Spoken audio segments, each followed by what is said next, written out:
আসসালামু আলাইকুম। আমি রাকিব হোসেন। কিছু কথা বলার জন্য আবার আসলাম। সেটি হচ্ছে রেমিটেন্স। অ্যাকচুয়ালি এখন আমি সৌদি আরবে আছি। যারা প্রবাসে আছেন তাদের জন্য এই মেসেজটা। অ্যাকচুয়ালি এখন যারা ব্যাংকে না পাঠাইতেন, অ্যাকচুয়ালি দেশের যে বর্তমান পরিস্থিতি, এখন আমরা সবাই চেষ্টা করব ব্যাংকে পাঠাইতে।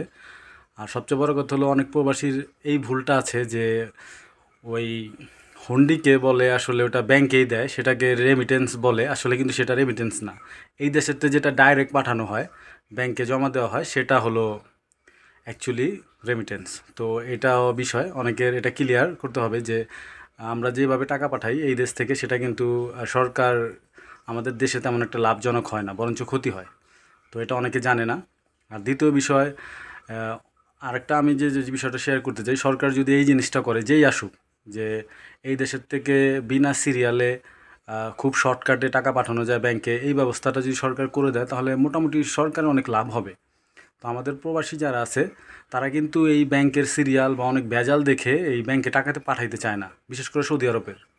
তো এটা যদি সরকার বা যে আমাদের বাংলাদেশের কোনো ব্যবস্থা এখানে কিছু করতে পারে, তাহলে দেশের জন্য অনেক ভালো হবে আমি মনে করি।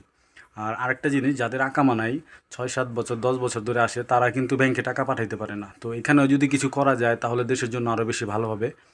তো হয়তোবা যারা ওইখানে আছে, আমরা প্রবাসীরা অনেক কিছু জানি বা অনেক কিছু বুঝি, যদি এমন হয় তাহলে দেশের জন্য অনেক লাভজনক হবে। তো রেমিটেন্স খুব বেশি যাবে।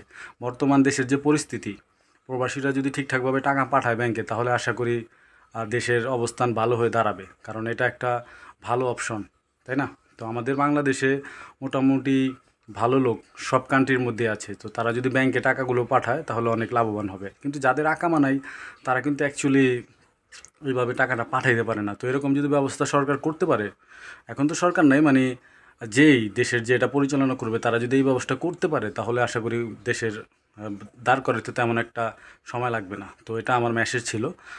তো যারা আসলে ভাবছেন যে এই হুন্ডিতে যেভাবে টাকা পাঠায়, আপনি তাকে টাকা দিতেছেন, সে ব্যাংকে ঢুকাই দিতেছে, এটা কিন্তু রেমিটেন্স হচ্ছে না।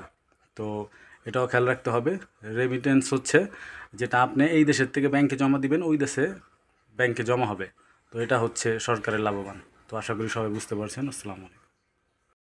অ্যাকচুয়ালি রেমিটেশনটা কি, এটা কিভাবে দিলে আর দেশের লাভ হয়, এটা অনেকেই জানে না। তো আমি আজকে ক্লিয়ার করে দিই। আসলে এটা যদি যে কোনো দেশেরতেই, বা আমি সৌদি আরবে আছি, সৌদি আরবে ব্যাংকে জমা দিলে এটা ওই দেশের ব্যাংকে জমা হবে।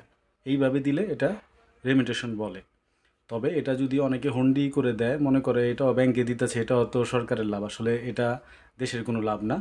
এটা অনেকে বুঝে না। আমাকে একজনে জিজ্ঞেস করছিল, ভাই এইভাবে দিই আমি, তো এটা কি সরকারের দেশের লাভ হচ্ছে না? আমি বললাম যে না, এটা দেশের লাভ হচ্ছে না। রেমিটেশন মানে আপনি এই দেশের ব্যাংকে জমা দিবেন।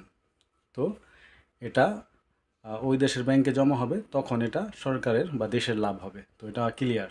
তো প্রবাসীরা অনেকেই জানে না এটা, যে আসলে রেমিটেন্সটা কিভাবে, বা রেমিটেন্সটা কী, এই দেশের লাভ কিভাবে হয়, কিভাবে পাঠাইলে দেশের লাভ হয়। তো আজকে আমি ক্লিয়ার করে দিলাম। তো আশা করি সবাই বুঝতে পারছেন। যদি দেশকে ভালোবাসেন, বা এটা যাদের অ্যাকচুয়ালি, আমি মনে করি যদি সরকার এটাকে ভালো করে করে, কারণ অনেকে এটাকে পেরেশানি মনে করে, এটার জন্য ব্যাংকে যায় না। আর যাদের আকামা নাই, তারাও এইভাবে ভালো করে টাকাটা ব্যাংকে পাঠাইতে পারে না। তো হুন্ডিতে ছাড়া অপশন থাকে না তাদের। যদি সরকার এরকম কোনো, বা দেশ, আমাদের বাংলাদেশ যদি এরকম কোনো ব্যবস্থা নেয়, তাহলে দেশের অনেকটা লাভ হবে। তো আমার ভিডিও শেষ করছি। আশা করি সবাই বুঝতে পারছেন। আসসালামু আলাইকুম।